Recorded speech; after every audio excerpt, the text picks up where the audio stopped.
Ma'am, আপনি খুব মগ্ন হয়ে গানটা শুনছিলেন। মালা কার লাগিয়া গাঁথি, এই গানটা তো বড়দের যে গানটা এতটুকু একটা গলা থেকে যে বেরোলো, কিন্তু মনেই তো হচ্ছে না যে এটা একটা বাচ্চা মেয়ে গাইলো।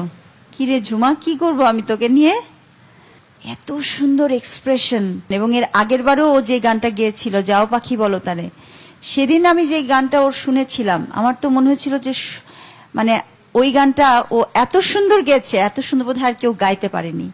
আজকের গানটাও যে দরদটা দিয়ে গাইলো,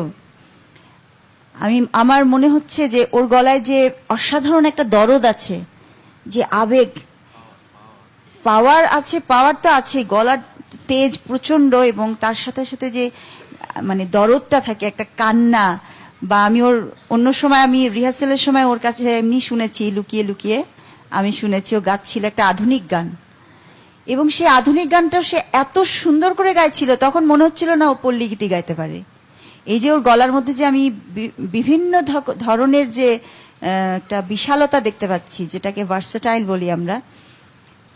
ঝুমা, আমার তো মনটা ভরে গেছে। আমার মনে হয় শ্রোতাদের মন, মানে শ্রোতারা কাঁদবে গানটা শুনে, ঝুমার এই গান শুনে। আমি তো পাগল হয়ে গেলাম আজকে ঝুমার গান শুনে।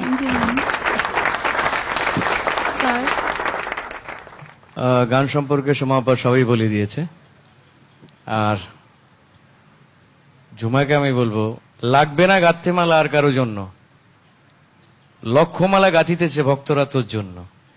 Thank you sir. তাই ঝুমা, এবার একটু চিন্তা কমা। Thank you so much sir.